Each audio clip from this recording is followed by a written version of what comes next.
yang sangat besar dari Allah Subhanahu wa taala yang Allah anugerahkan kepada kita. Yang harus selalu kita perbanyak rasa syukur kita kepada Allah Subhanahu wa taala. Maka tentu di bulan Sya'ban ini ya, yang merupakan pintu memasuki bulan Ramadan ya, tentu kita mesti menyiapkan ya, diri kita menyambut bulan suci Ramadan, bulan yang sangat mulia itu. Eh, banyak banyak persiapan-persiapan yang bisa kita lakukan. Sebagaimana yang dicontohkan oleh baginda Rasulullah Muhammad Sallallahu Alaihi Wasallam, yaitu memperbanyak amalan-amalan sunnah. Eh, kalau Rasulullah di bulan Sya'ban itu, memang Nabi kita Rasulullah itu memberikan contoh dengan memperbanyak takarrub kepada Allah Subhanahu Wa Taala, dengan memperbanyak amalan-amalan nafilah ya, yang eh, Nabi lakukan ya, contohkan itu yaitu Nabi itu di bulan Sya'ban itu memperbanyak saum, jadi puasa sunnah di bulan Sya'ban, karena di bulan Sya'ban ini pula kata Nabi ya, kata baginda Nabi itu amal amal-amal yang dikerjakan oleh hamba itu diangkat ke langit ya. Jadi maka disebutkan bahwasanya aku suka kalau amalku diangkat ke langit itu aku dalam keadaan berpuasa atau saum. Masya Allah ya. Juga amalan apapun yang kita lakukan di bulan Syaban itu sangat dianjurkan, bersedekah ya, baca Al-Quran, tilawah Al-Quran, kemudian berdakwah di jalan Allah Subhanahu wa taala, amar ma'ruf nahi munkar. Semua kebaikan-kebaikan di bulan Syaban ini mestinya sudah kita lakukan sebagai persiapan-persiapan sebelum kita masuk bulan suci Ramadan. Karena akan sangat berbeda orang yang ada persiapan dengan yang tidak ada persiapan. Ya, jadi kalau ada persiapan sebelum memasuki bulan suci Ramadan, biasanya dia sudah siap. Nah, sehingga ketika dia masuk bulan suci Ramadan, yang sudah biasa saum, maka biasa saja saum di bulan suci Ramadan, dia tubuhnya tidak kaget karena sudah terbiasa. Ya. Sebagaimana memperbanyak tilawatil Quran, membaca Al-Quran, ya. Juga itu akan menjadi sesuatu yang tidak memberatkan dirinya karena dia sudah terbiasa dengan ibadah itu. Sholat lail, sholat tahajud, dan nafilah-nafilah yang lain sangat yang banyak. Itu kalau sudah menjadi kebiasaan kita, itu akan menjadi hal yang biasa. Yang berat itu kalau tidak menjadi kebiasaan kita. Oleh karena itu di bulan Syaban ini saya mengajak kepada para pemirsa di rumah dakwah Sulsel yang dirahmati oleh Allah Subhanahu wa taala, marilah hitungan beberapa hari ke depan ini ya kita perbanyak ibadah kita kepada Allah Subhanahu wa taala. Dan yang tidak kalah pentingnya kita banyak beristighfar, mohon ampun kepada Allah. Kita berharap Syaban berlalu, masuk Ramadan, Allah sudah mensucikan, membersihkan diri kita, mengampuni segala dosa dan kesalahan kita, sehingga secara spiritual kita siap lahir batin masuki bulan Ramadan dengan penuh sukacita dan kegembiraan, dan bisa memaksimalkan seluruh energi kita untuk beribadah kepada Allah Subhanahu wa taala. Itu barangkali Ustaz sebagai pengantar. Ya, baik.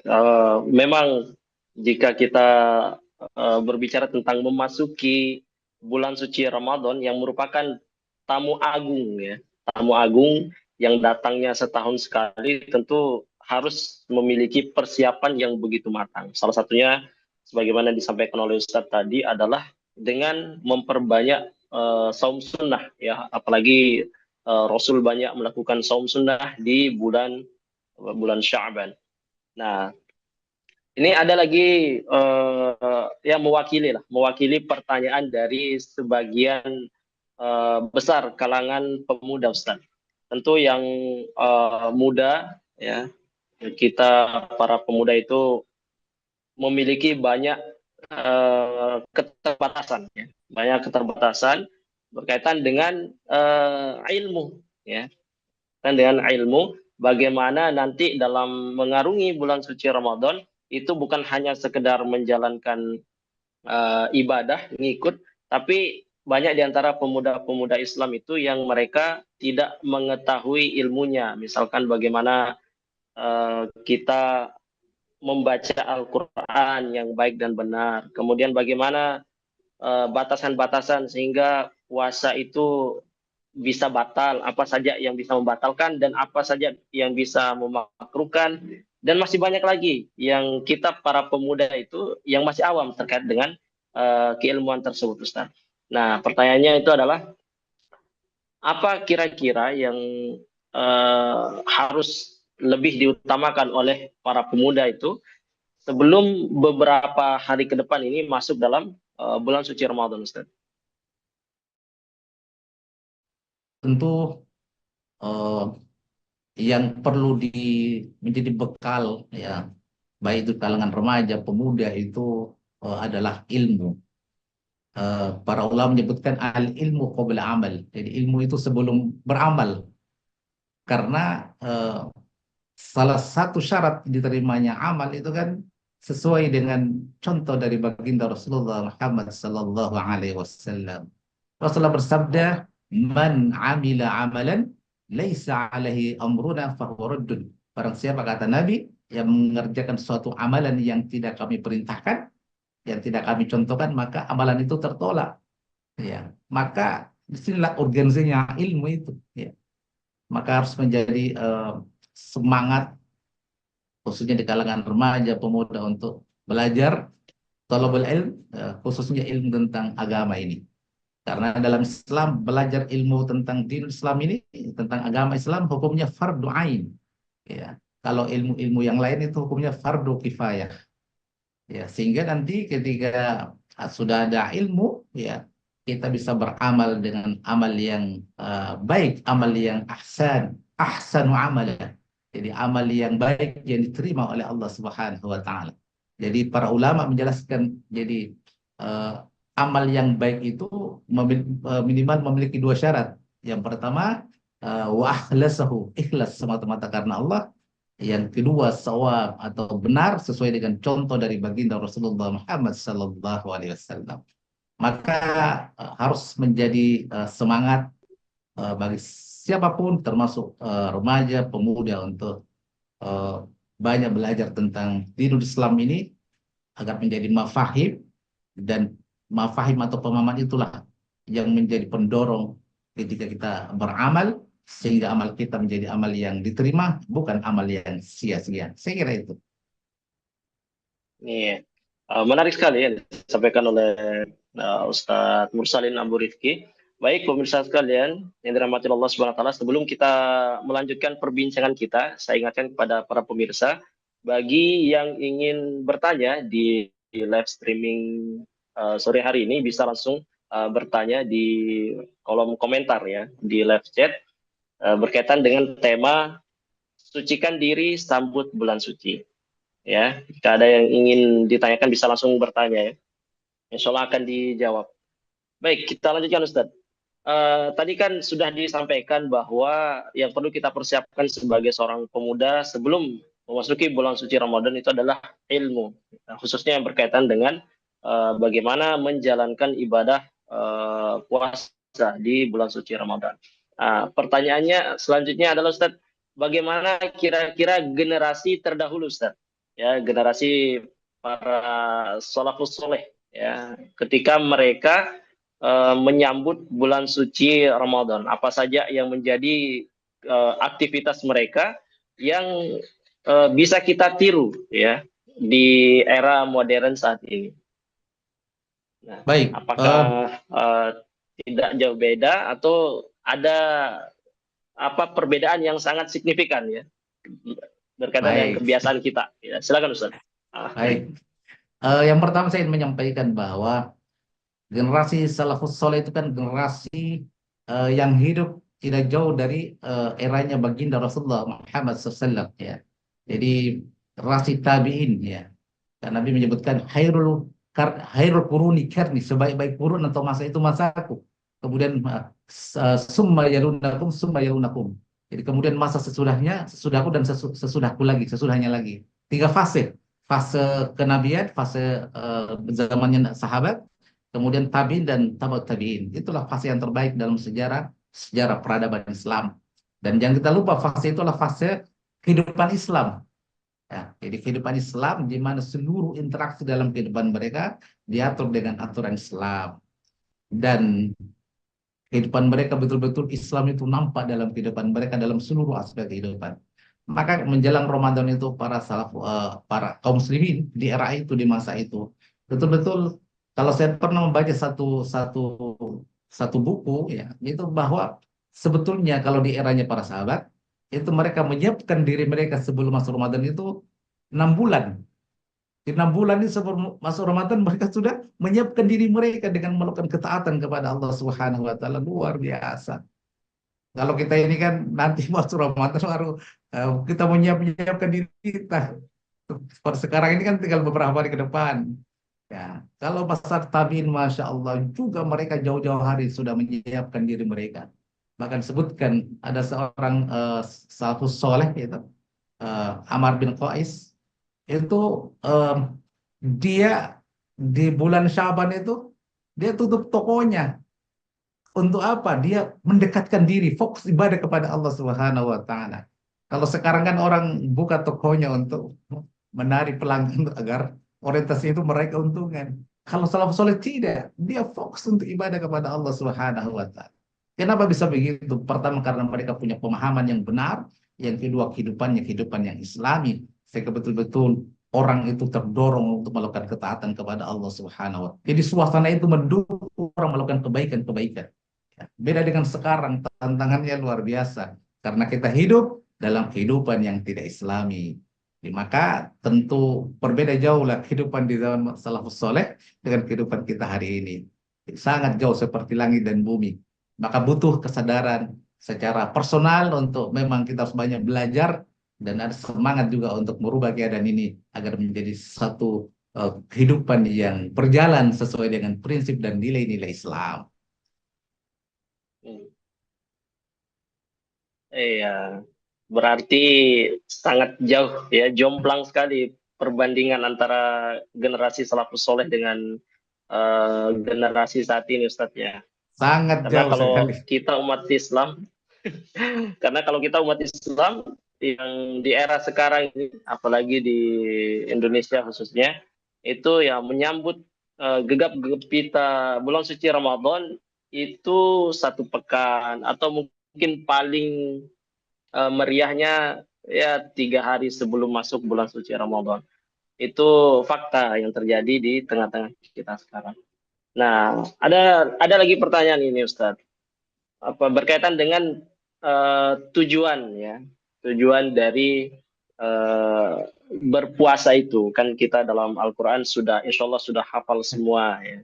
Sering mendengar di ceramahnya para kiai, Baik. para ustadz, setiap malam tarawih ya, ya ayyuhalladzina amanu kutiba alaikumusiyam ya. Kama kutiba alal ladzina min qablikum la'allakum tattaqun. Jadi manfaat ataupun target yang ingin kita capai dari berpuasa adalah supaya kita bisa bertakwa. Tapi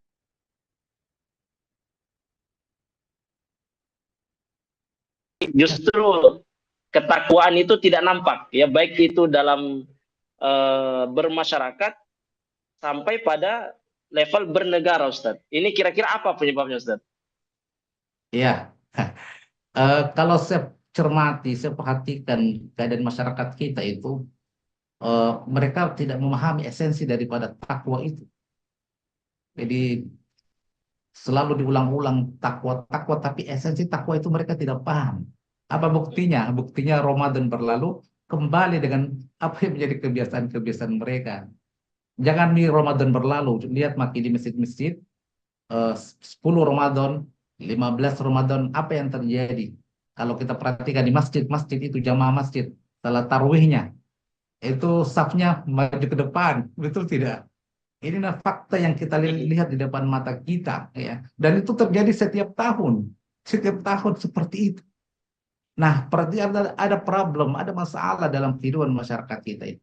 Padahal esensi puasa saum Ramadan itu kan di akhir Ramadan. Jadi puncaknya itu kan di 10 akhir Ramadan. Makanya kalau di Masjidil Haram itu Masya Allah jemaah yang melaksanakan sholat tarawih itu membludak luar biasa. Karena mereka melihat memang puncak perjalanan spiritual kita selama bulan suci Ramadan itu di penghujungnya. Sekarang kalau di masyarakat kita, mungkin termasuk di kota Makassar dan di kampung-kampung barangkali, itu baru 10 Ramadan sudah mulai berkurang dan berkurangnya sangat banyak. 15 Ramadan, separuh Ramadan, apalagi 10 akhir Ramadan, ya Allah, ya Rahman. Inilah salah satu pemandangan yang kita saksikan dalam kehidupan kita bahwa betapa masyarakat itu tidak ngerti, belum paham sensi takwa itu. Jadi takwa itu kan esensinya eh, apa namanya eh, fi'lul wajibat wa tarkul muharramat, melaksanakan segala apa yang Allah perintahkan, apa yang Allah wajibkan, dan wa tarkul muharramat, meninggalkan segala apa yang dilarang oleh Allah Subhanahu wa taala. Dan itu akan tercermin dalam kehidupannya, dalam segala tindak tanduknya. Jadi nyambung antara pemahaman dan tingkah lakunya, perbuatannya, antara pemikiran, kesadaran, dan sikapnya, pola pikir, pola jiwanya itu menyatu dia. Ya, jadi banyak orang ngomong ini tapi teori, ya, saja sebatas konsep, tapi tidak mempengaruhi sikap dan tindakannya.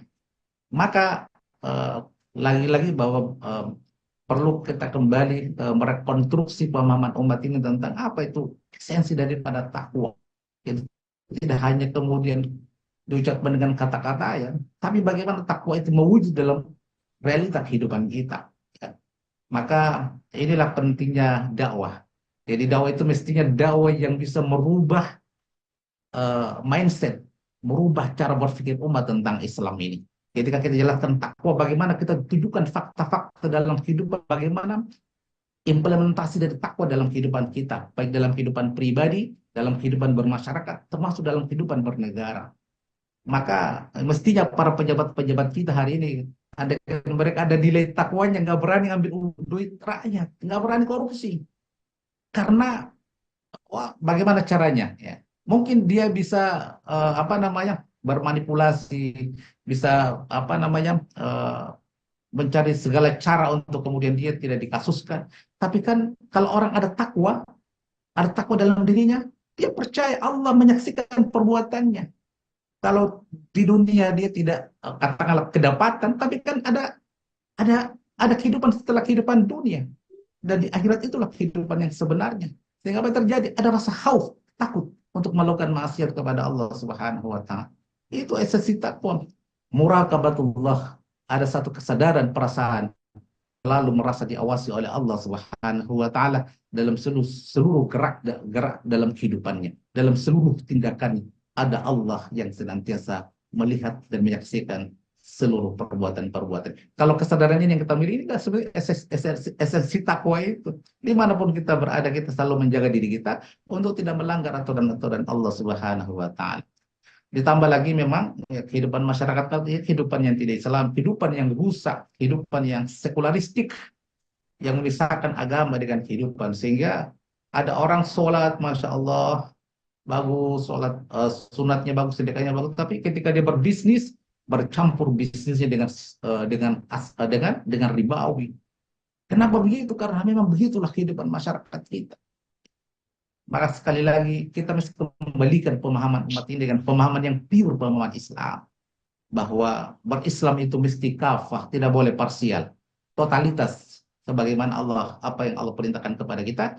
Ya ayyuhalladzina amanu udkhulu fi silmi kafah wa la tattabi'u khutuwati syaitan innahu lakum aduwwum mubin. Innahu lakum aduwwum mubin. Hai orang-orang beriman, masuklah kalian ke dalam Islam ini secara menyeluruh, totalitas, dan jangan ikuti langkah-langkah setan, karena setan itu musuh yang nyata bagi kalian. Saya kira itu, Ustaz.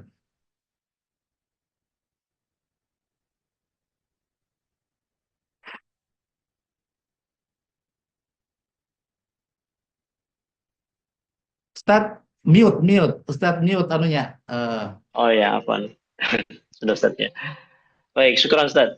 Eh, tentu jika kita berkaca ya pada kondisi lingkungan kita, khususnya kita di Indonesia, itu masih jauh ya dari nilai-nilai Islam, ya. Apalagi aturan ya, aturan-aturan Islam. Karena khususnya kita ini ya, khususnya kita yang muda, ya, muda begitu keluar dari rumah, wah itu sudah banyak di situ dosa-dosa yang ada di hadapan kita. Itu fakta ya, itu fakta. Dan ini bukan bukan sekali dua kali, bahkan setiap hari di luar bulan suci Ramadan itu sering kita dapati. Bahkan bukan hanya di luar rumah, bahkan ketika kita buka gadget, kita lihat sosmed, banyak juga berseliweran eh, sesuatu yang memang itu berbau maksiat. Nah, tapi ajaibnya Ustadz, di dalam bulan suci Ramadan itu seolah-olah semua yang tadi itu bertentangan dengan Islam itu seolah-olah berubah, ya, seolah-olah berubah. Tapi yang menjadi pertanyaan dan yang menjadi, bahasa saya itu kelucuan itu adalah itu terjadi hanya di dalam bulan suci Ramadan saja. Jadi yang sebelumnya mungkin tidak pakai hijab di bulan Sya'ban, bulan Rajab dan bulan yang lain selain bulan suci Ramadan. Di dalam bulan suci Ramadan mulai hijrah, ya. Tapi lucunya hanya terjadi di bulan suci Ramadan. Mantap, Dan ya. juga kita tahu bulan Ramadan itu Ustaz kan bulan pengampunan,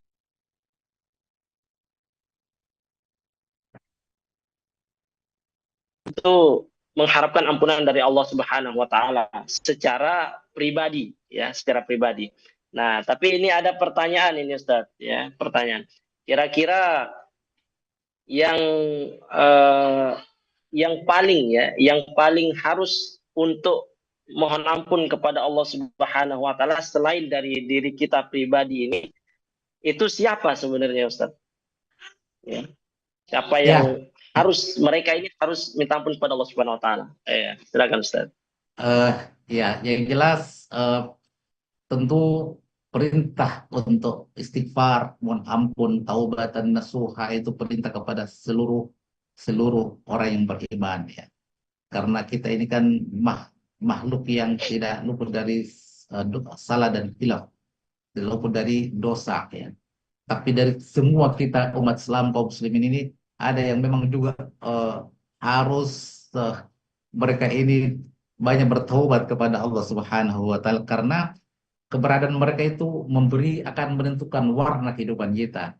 Yang saya maksud adalah para pemimpin kita, para penyelenggara negara kita, karena mereka membuat aturan, mereka lah yang eh, eh, punya pengaruh besar, memberi warna dalam kehidupan kita, kehidupan bermasyarakat dan bernegara.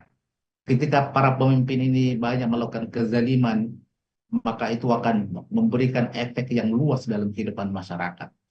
Membuat aturan-aturan yang semakin menciptakan penderitaan rakyat, itu betul-betul terasa dalam kehidupan masyarakat. Maka seperti yang kita saksikan akhir-akhir ini, seperti aksi-aksi para mahasiswa, ada yang menarik saya perhatikan, ada tagar Indonesia gelap. Kalau dalam bahasa Al-Quran itu zulumat, dalam kegelapan, ya.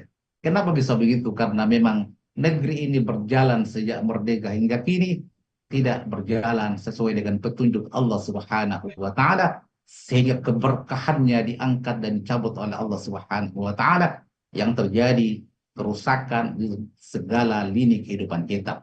Maka para pemimpin itulah yang harus banyak bertaubat kepada Allah atas segala kezaliman yang mereka lakukan hari ini, yang dampaknya tidak hanya untuk dirinya, tapi juga kepada seluruh masyarakat di negeri ini.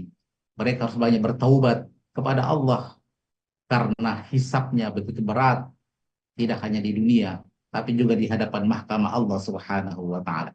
Maka sebuah kehidupan masyarakat, kehidupan suatu bangsa atau negara itu akan ditentukan dua hal. Yang pertama pemimpinnya, yang kedua aturannya. Kalau keduanya ini, pemimpinnya baik, aturannya baik, pasti akan melahirkan kehidupan masyarakat yang baik, yang disebutkan dengan baldatun thayyibatun wa rabbun ghafur. Sebaliknya, ketika pemimpin yang zalim, aturannya bukan Islam, yang terjadi adalah al-fasad, kerusakan segala lini kehidupan kita, dan inilah yang sedang kita rasakan, kita saksikan bersama di depan mata kita. Maka tentu para pejabat lah, para penguasa lah, yang harus banyak bertaubat kepada Allah Subhanahu wa taala, karena lantaran mereka yang tidak becus mengurus rakyat, bahkan membuat kebijakan dan aturan yang tidak memihak kepada rakyat, sehingga rakyat dan masyarakat hari ini merasakan seperti apa yang kita rasakan hari ini.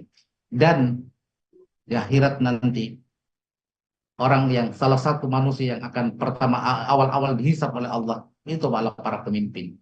Hanya kalau dia adalah pemimpin yang adil, maka pemimpin yang adil itu juga orang yang awal akan dimasukkan oleh Allah ke dalam surga Allah Subhanahu wa taala. Tapi ketika dia pemimpinnya zalim, maka mereka lah yang akan dilemparkan ke dalam api neraka yang menyala-nyala. Mestinya para pemimpin takut kepada Allah Subhanahu wa taala, karena ketika dia salah mengurus rakyat ini, maka dia akan menanggung dosa terhadap segala kerusakan yang ada ini. Inilah yang mesti menjadi perhatian khususnya bagi pemimpin-pemimpin kita hari ini. Karena Rasulullah bersabda dalam sebuah hadis, Rasulullah bersabda, "Ma min abdin yastar'ihillah ra'iyatan yamutu yawma yamut wa huwa ghashun li ra'iyatihi illa Ya, kharramallahu alaihi jannah." ya. Artinya, tidak seorang hamba yang Allah berikan kekuasaan kepadanya mengurus rakyat pada hari dia mati, sementara dia menipu rakyatnya, kecuali Allah haramkan surga atas dirinya. Ini luar biasa ancamannya.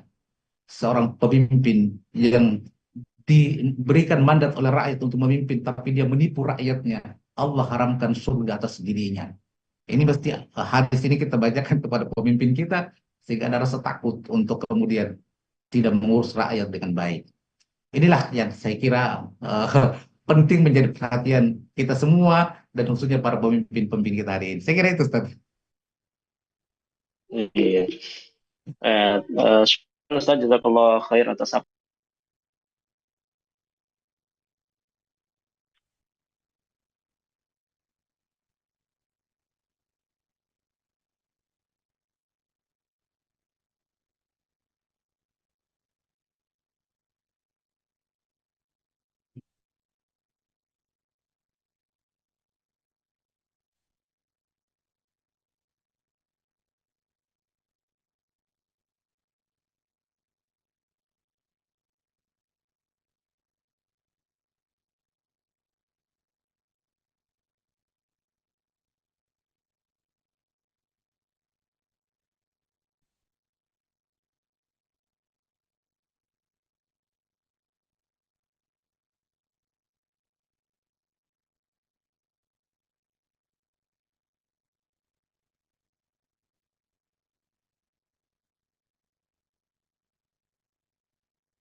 Baik, ya. Jadi eh, dengan persiapan yang baik, bil khusus di penghujung bulan Sya'ban ini, apatah lagi yang sudah mempersiapkan dirinya jauh-jauh hari, minimal bulan Rajab, bulan Sya'ban ini dengan persiapan yang baik, insya Allah masuk ke Ramadan ini, insya Allah akan memasuki dengan semangat, dengan energi yang maksimal, dan insya Allah mudah-mudahan menjadi puasa yang berhasil, dan keberhasilan Ramadan kita itu akan terlihat setelah Ramadan itu berlalu. Kalau kelihatan banyak peningkatan dalam kehidupan kita, itulah puasa saum yang sukses. Jadi terjadi perubahan dalam kehidupan kita. Sebaliknya, ketika Ramadan berlalu tapi tidak merubah apa-apa dalam kehidupan kita, jangan-jangan puasa kita tidak diterima oleh Allah Subhanahu wa taala. Rasulullah bersabda, "Kam min shaumin laisa lahu min siyami illa ilal ju' wal 'atas." Berapa banyak orang yang melaksanakan saum, puasa, tapi tidak mendapatkan apa-apa selain rasa lapar dan dahaga. Dan kita berlindung dari semua itu. Semoga Allah Subhanahu wa taala memberikan hidayah kepada kita untuk senantiasa istiqomah melakukan segala kebaikan-kebaikan, yang dengan itu Allah Subhanahu wa taala senantiasa memberikan rahmat kepada kita, hidayah kepada kita, sehingga Allah teguhkan kita dalam kebaikan-kebaikan Islam ini. Baik, itu barangkali. Ya, syukran jazakallah khair Ustaz atas pencerahannya yang disampaikan pada sore hari ini. Baik pemirsa Dakwah Sultan Channel yang dirahmati Allah Subhanahu wa taala, itulah rangkaian acara kita Syiar Syariat Islam Membawa Rahmat dengan tema sucikan diri sambut bulan suci. Dan tentu kita mengharapkan menyambut bulan suci Ramadan ini dengan banyak persiapan agar apa? Agar mendapatkan uh, pahala yang berlimpah di sisi Allah Subhanahu wa taala, dan setelah menjalani bulan suci Ramadan kita akan mendapatkan dan masuk kategori orang-orang yang bertakwa dan berhasil mengimplementasikan ketakwaan itu dalam kehidupan sehari-hari kita, baik itu kehidupan individu, keluarga, masyarakat, hingga bernegara. Cukup sekian acara kita pada sore hari ini. Insya Allah kita akan bertemu kembali di pekan selanjutnya. Dan mudah-mudahan pekan selanjutnya masuk bulan suci Ramadan, berarti hari pertama ya. Mudah-mudahan kita diberikan kesehatan dari Allah Subhanahu wa taala, dipertemukan dengan bulan suci Ramadan. Saya Adi Kurniawan serta kru yang bertugas mohon undur diri. Assalamualaikum warahmatullahi wabarakatuh. Waalaikumsalam warahmatullahi wabarakatuh.